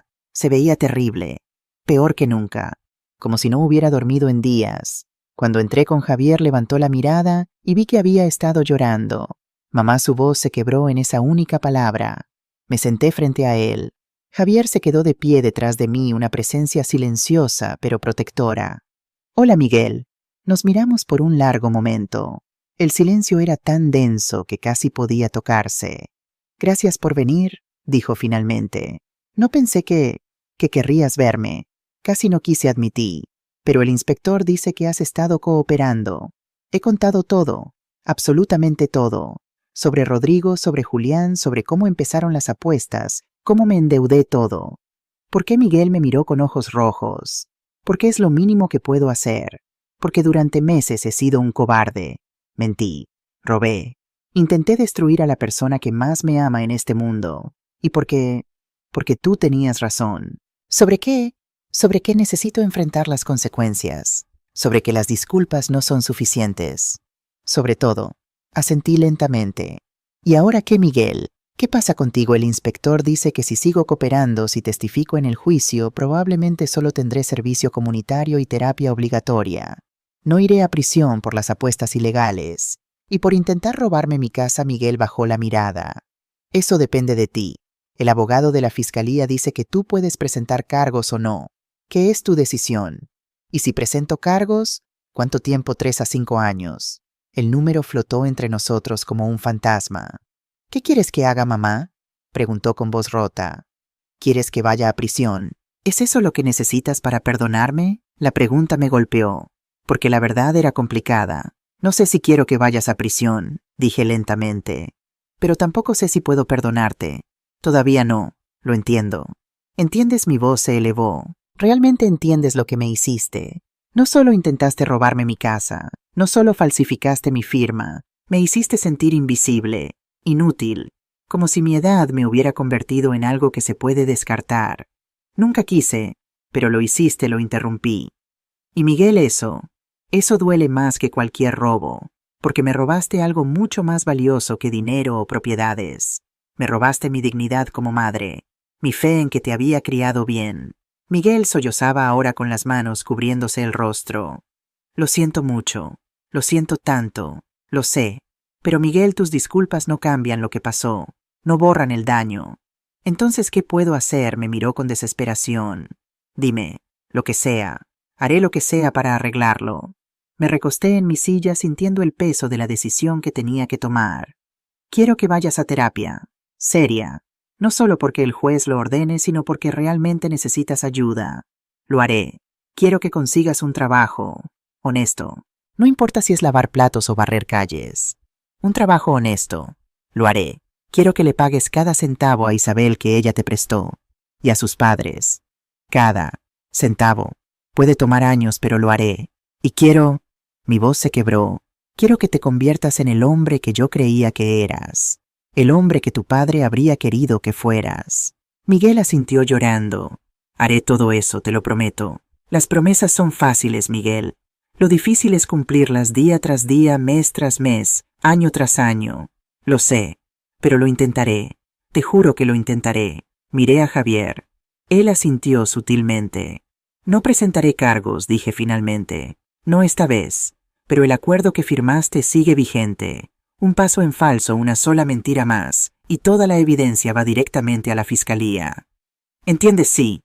Y Miguel, esperé hasta que me mirara a los ojos. Esto no significa que todo está perdonado. No significa que volvamos a ser lo que éramos. Eso está roto. Tal vez para siempre. Lo sé. Si quieres algún día reconstruir nuestra relación, será desde cero. Lentamente, con acciones, no con palabras, y solo si yo decido que estoy lista. Esperaré, dijo, esperaré el tiempo que sea necesario. Me levanté para irme. Javier abrió la puerta. Mamá me llamó Miguel. Me detuve sin voltear. Gracias, gracias por no rendirte conmigo, incluso cuando yo me rendí conmigo mismo. No respondí. Solo salí con Javier a mi lado. En el pasillo me permití un momento de debilidad. Me apoyé contra la pared y respiré profundamente. Hiciste lo correcto, dijo Javier. Lo hice, le diste consecuencias, pero también le diste esperanza. Eso es amor sabio, amor con límites. Amor con límites, repetí. Me gusta eso. Una semana después estaba en el bar de Carmen cuando entró una mujer que no conocía. Era mayor tal vez de 70 años con el cabello blanco perfectamente peinado y una expresión de determinación nerviosa. Señora Martínez preguntó. Sí, soy yo. Me llamo Rocío Delgado. Yo estaba en la lista de El Sevillano. Mi hija me debía 60.000 euros con él usando mi casa como garantía. Se sentó sin que la invitara con lágrimas en los ojos. La policía vino a mi casa hace 2 días. Me dijeron que la deuda era ilegal, que no tenía que pagar, que mi casa estaba a salvo, y me dijeron que todo era gracias a usted. Yo solo... comencé. Solo salvó mi vida, interrumpió Rocío, y la de otras 52 personas. Yo... no sé cómo agradecerle. Antes de que pudiera responder entró otra persona. Un hombre mayor con un bastón. Señora Martínez, soy Antonio Ruiz. También estaba en la lista. Mi hijo. Y luego otra persona. Y otra. Durante las siguientes 2 horas, 11 personas de la lista vinieron a mi bar. Cada una con una historia similar. Hijos, hijas, nietos con adicciones al juego. Deudas imposibles. Casas en peligro. Y ahora, gracias a que yo había tenido el valor de enfrentar a mis demonios, todos ellos estaban libres. Carmen, viendo la cantidad de gente, cerró el bar temporalmente y sirvió café y tapas gratis para todos. Nos sentamos en círculo compartiendo historias, llantos, risas, alivio. Una mujer llamada Amparo, de 65 años, dijo: durante meses me sentí tan avergonzada. Pensé que era mi culpa, que había fallado como madre porque mi hijo terminó así. Yo también pensé eso, admití. Todavía lo pienso a veces. Pero no es nuestra culpa, dijo Rocío. Ellos tomaron sus decisiones. Nosotras solo amábamos demasiado. Amar demasiado no es un crimen, añadió un hombre llamado Fernando. Pero permitir el abuso sí es un error. Y ustedes miró a todas las mujeres presentes, ustedes se negaron a permitirlo. La conversación fluyó durante horas. Compartimos números de teléfono. Prometimos mantenernos en contacto, apoyarnos mutuamente. Y entonces Rocío dijo algo que cambiaría todo. Deberíamos formar un grupo, algo formal, para ayudar a otras personas mayores que están en situaciones similares. ¿Un grupo de apoyo?, preguntó Amparo. Más que eso, dijo Rocío, entusiasmándose. Un grupo de defensa legal, de educación financiera, de apoyo emocional, para que otras madres, otros padres no tengan que pasar por esto solos. Esa es una idea maravillosa, dijo Carmen. Todos miraron hacia mí. ¿Qué piensas, Lola?, preguntó Rocío.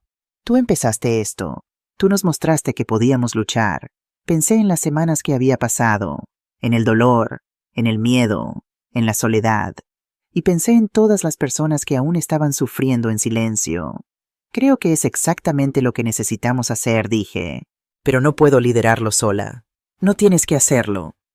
Rocío extendió su mano. Lo haremos juntas. Juntas, repitieron las demás. Y así, en ese pequeño bar de tapas en Triana, nació la Red de Abuelas Valientes, una organización dedicada a proteger a personas mayores del abuso financiero familiar. 2 semanas después celebramos nuestra primera reunión oficial. Javier donó su tiempo como asesor legal. El inspector Ruiz ofreció que oficiales de policía vinieran a dar charlas sobre protección financiera. Y Carmen ofreció su bar como sede permanente. 15 personas asistieron a la primera reunión. Para la segunda eran 25. Para la tercera 40. Las historias eran siempre similares.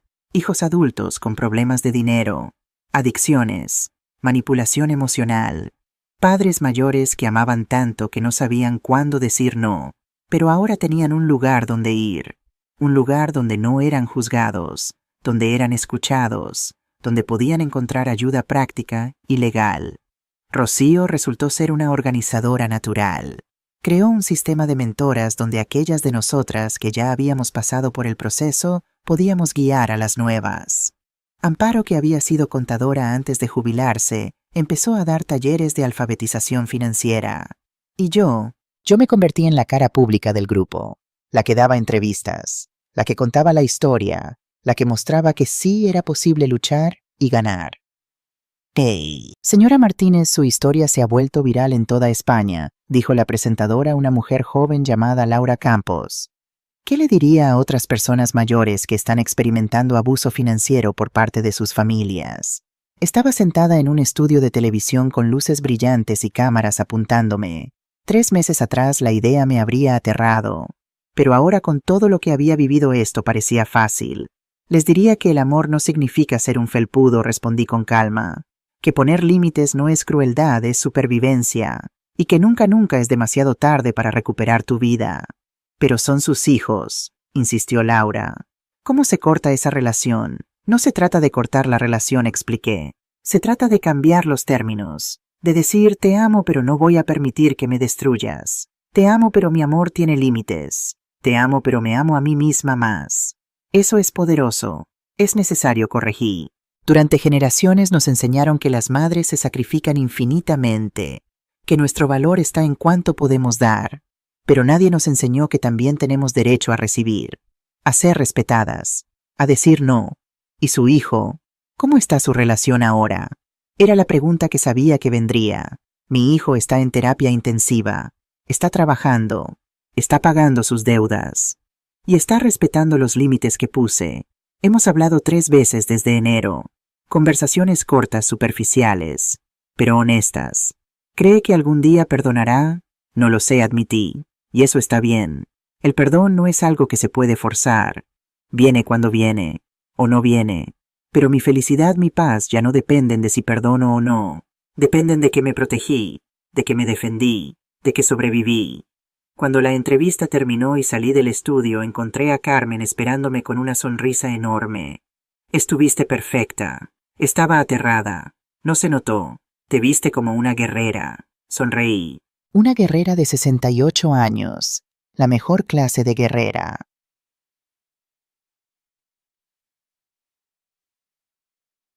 El verano en Sevilla era brutal como siempre. El calor te golpeaba como una pared sólida cada vez que salías. Pero yo había aprendido a adaptarme como había aprendido a adaptarme a tantas otras cosas. Estaba en el Parque de María Luisa participando en una clase de yoga al aire libre que Amparo había organizado para el grupo. Éramos 12 mujeres, todas mayores de 60, todas con historias de supervivencia, todas encontrando paz en el movimiento y la respiración. Después de la clase, mientras caminábamos de regreso al bar de Carmen, Rocío me alcanzó. Lola, hay algo que debes saber. ¿Qué pasa? Recibimos una subvención del Ayuntamiento de Sevilla, 50.000 euros para expandir la red de abuelas valientes. Me detuve en seco. Que tu entrevista en Canal Sur llamó la atención de la alcaldesa. Quiere que llevemos el programa a toda la ciudad, oficinas en cada distrito, talleres en centros comunitarios, todo. Eso es increíble. ¿Y hay más? Rocío sonrió. Un abogado importante, uno de los más prestigiosos de Sevilla, ofreció sus servicios pro bono. Quiere crear un fondo legal permanente para casos como el tuyo. Sentí lágrimas picar mis ojos. ¿Cómo pasó todo esto? Pasó porque tú tuviste el valor de contar tu historia. Y al hacerlo diste voz a miles de personas que sufrían en silencio. Esa noche celebramos en el bar de Carmen. No solo nuestro grupo, sino vecinos, amigos, gente del barrio que había seguido la historia. Carmen cerró el bar para el público y lo llenó de tapas, vino, música. En medio de la celebración, alguien tocó mi hombro. Era Javier. ¿Puedo hablar contigo?, preguntó. Afuera. Salimos a la calle. El calor del día se había convertido en una noche tibia y agradable. ¿Qué pasa? Javier parecía nervioso, lo cual era inusual en él. Lola, he estado pensando mucho en estos meses. En cómo llegaste a mi oficina asustada pero decidida. En cómo enfrentaste a tu hijo, a el sevillano, a Julián. en cómo convertiste tu dolor en algo hermoso. Javier, déjame terminar, sonrió. Me has inspirado, más que inspirado. Me has cambiado. Y yo me he enamorado de ti. El mundo se detuvo. Que sé que tengo 35 años y tú 68. Sé que tal vez es ridículo. Sé que tal vez solo me ves como tu abogado o tu amigo. Pero tenía que decírtelo. Porque has pasado meses siendo valiente y pensé que yo también debería serlo. Lo miré. Realmente lo miré. Este hombre que había estado a mi lado en cada paso, que me había protegido, que me había dado herramientas para luchar, que me había visto en mi peor momento y nunca había parpadeado. Javier, yo no sabía qué decir, no sé qué sentir. No he pensado en el romance en años. Desde que Paco murió, no tienes que sentir nada, dijo rápidamente. No tienes que responder. Solo quería que supieras que alguien te ve, no como una madre, no como una víctima, no como una abuela valiente, sino como Lola, como una mujer hermosa, fuerte, increíble. Sentí algo cálido expandirse en mi pecho, algo que no había sentido en tanto tiempo que casi lo había olvidado. Posibilidad. Necesito tiempo, dije finalmente, para procesar esto, para entender qué siento. Tienes todo el tiempo del mundo, sonrió. No voy a ninguna parte. Esa noche sola en mi apartamento me senté en mi balcón y miré las estrellas sobre Sevilla. Pensé en los últimos 6 meses, en lo lejos que había llegado, en la mujer que había sido en Nochebuena devastada y rota, y en la mujer que era ahora, más fuerte, más sabia, más completa, y por primera vez permití pensar en un futuro que incluía más que solo supervivencia, un futuro que incluía alegría, comunidad, propósito, y tal vez solo tal vez amor. Un año después de aquella Nochebuena que lo cambió todo, estaba de pie en el mismo bar de Carmen, pero esta vez la escena era completamente diferente. El bar estaba lleno, más de 50 personas de la red de abuelas valientes, sus familias, amigos y simpatizantes. Habíamos decorado con luces de colores, había una mesa enorme llena de comida que todos habían traído y sonaba música navideña. Rocío había organizado todo. Amparo había hecho los cálculos del presupuesto. Y Carmen había donado su espacio con amor. Yo estaba junto a Javier. Durante los últimos meses, lentamente, cuidadosamente, habíamos explorado lo que había entre nosotros. No era un romance de telenovela. Era algo más suave, más maduro. Cenas tranquilas, largas conversaciones, paseos por el parque, y sí algunos besos robados que me hacían sentir como una adolescente otra vez. ¿Estás bien?, preguntó Javier tomando mi mano. Estoy perfecta, respondí, y lo decía en serio. A las 7 de la tarde, cuando la celebración estaba en su punto más alto, la puerta se abrió. Era Miguel. La habitación se quedó en silencio. Todos sabían la historia. Todos me miraron esperando ver cómo reaccionaría. Miguel se veía diferente. Había ganado peso saludable. Su ropa era simple pero limpia. Y en sus ojos había algo nuevo. Humildad. Paz. Caminó hacia mí despacio, como alguien acercándose a un animal salvaje que podría huir en cualquier momento. Hola, mamá. Hola, Miguel. Nos habíamos visto 3 veces en el último año, siempre en lugares públicos, siempre con límites claros. Él había cumplido cada promesa. Terapia 2 veces por semana, trabajo estable como mecánico, pagos mensuales a Isabel y a sus padres. Yo no quería interrumpir, dijo. Solo quería traerte esto. Me pasó un sobre. Dentro había una tarjeta. La abrí. Era hecha a mano. En la portada con su letra decía, para la mujer más fuerte que conozco. Dentro, mamá, no te pido perdón otra vez. Ya lo he hecho suficientes veces. Las palabras no significan nada sin acciones. Solo quiero que sepas que cada día me levanto intentando ser el hombre que tú mereces como hijo. No siempre lo logro, pero lo intento. Gracias por no rendirte conmigo, aunque yo me rendí conmigo mismo. Gracias por mostrarme que el amor real incluye límites. Y gracias por enseñarme incluso a los 42 años que nunca es tarde para cambiar. Te amo, y algún día espero que puedas volver a amarme también. Tu hijo Miguel. Sentí lágrimas caer por mis mejillas. Javier apretó mi mano. Miré a Miguel. Realmente lo miré. Y vi algo que no había visto en mucho tiempo: sinceridad. Has estado yendo a terapia, dije. 3 veces por semana ahora. La terapeuta dice que tengo mucho que trabajar. Todos lo tenemos. Isabel se volvió a casar, dijo. Con un maestro. Está embarazada. Me invitó a la boda. Fui. Y le deseé felicidad genuinamente. Eso es crecimiento. Lois sonrió tristemente. Y mamá, yo sé que no puedo deshacer lo que hice. Sé que probablemente nunca volvamos a ser lo que éramos. Pero si algún día decides darme otra oportunidad, una real yo, estaré listo. Lo miré por un largo momento. Pensé en todo el dolor, en toda la traición, en todas las lágrimas. Y pensé en el mensaje que habíamos estado compartiendo en la red de abuelas valientes, que el perdón es un proceso, no un momento. No estoy lista todavía, dije honestamente. Pero Miguel, el hecho de que estés aquí, de que estés intentando eso, significa algo. ¿Puedo quedarme?, preguntó. Solo un rato. No quiero molestarte. Solo quiero estar cerca. Miré a Carmen, a Rocío, a Amparo, a Javier. Todos asintieron sutilmente. Puedes quedarte, dije. Pero Miguel, las reglas no han cambiado. Los límites siguen vigentes. Lo sé.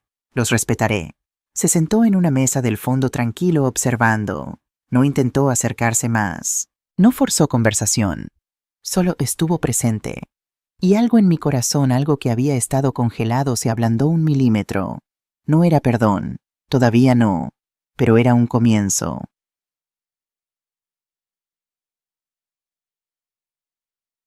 Cuando la fiesta terminó y todos se fueron a casa, Carmen, Javier y yo nos quedamos limpiando. Fue una noche hermosa, dijo Carmen. Exactamente lo que necesitabas después del año pasado. Fue perfecto, concordé. Javier me abrazó por detrás mientras yo lavaba los últimos vasos. ¿Estás bien?, preguntó, con Miguel apareciendo. Estoy bien, respondí.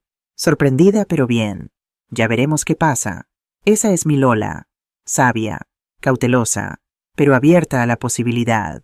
Terminamos de limpiar en silencio cómodo. Cuando finalmente estábamos listos para irnos, Carmen me abrazó fuerte. Hace 1 año estabas rota, susurró. Y ahora mírate, eres una líder, una inspiración, una mujer completa. No me siento completa, admití. Todavía hay días difíciles. Completa no significa perfecta, dijo Carmen.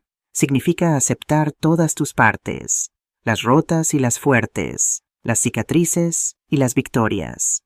Javier me llevó a casa. En la puerta de mi apartamento me besó suavemente. Feliz Navidad, Lola. Feliz Navidad, Javier. ¿Nos vemos mañana?, preguntó. Pensé que podríamos pasar el día juntos. Pasear, comer, hablar. Me gustaría eso. Cuando entré a mi apartamento todo estaba tranquilo. Encendí las luces del pequeño árbol de Navidad que había decorado con Rocío y Amparo la semana anterior. Me senté en mi balcón con una taza de chocolate caliente y miré las luces de Sevilla parpadeando en la noche. Pensé en la Lola de hace 1 año, la que había escuchado a su hijo decir que arruinaría su noche, la que había llorado en la Plaza de España, la que se había sentido invisible y desechable. Y pensé en la Lola de ahora, la que había luchado, la que había ganado, la que había construido algo hermoso de las cenizas de su dolor. Las dos eran yo, y ambas merecían amor. Mi teléfono vibró. Un mensaje de Miguel 2347. Gracias por dejarme quedarme esta noche. Significa más de lo que sabes. Que duermas bien, mamá. No respondí inmediatamente, pero tampoco borré el mensaje. Lo dejé ahí, una pequeña ventana de posibilidad, porque había aprendido algo crucial en estos 12 meses. La vida no es blanco y negro, no es perdón total o rechazo total. Es un espectro de grises donde vivimos día a día, decisión a decisión, momento a momento. Y en este momento, en esta Nochebuena, yo estaba bien.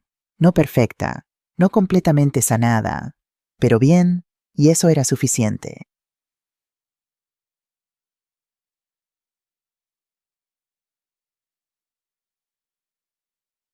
La red de abuelas valientes ahora operaba en 7 ciudades de Andalucía. Habíamos ayudado a más de 300 familias. Javier había formado un equipo de 5 abogados que trabajaban pro bono en nuestros casos.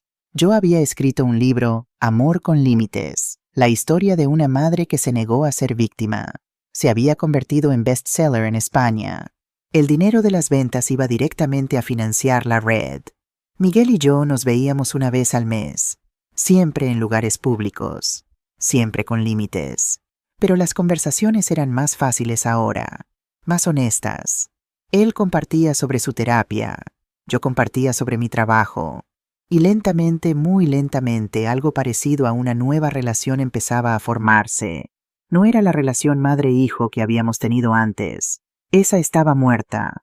Pero esta nueva relación construida sobre honestidad y límites era en algunos aspectos más fuerte. Javier y yo nos habíamos mudado juntos. Un escándalo para algunos en el barrio, una inspiración para otros. A mí no me importaba. A los 69 años había aprendido que la opinión de otros valía mucho menos que mi propia felicidad. Carmen había expandido su bar creando un espacio permanente para reuniones de la red. Rocío había recibido un premio de la ciudad por su trabajo comunitario.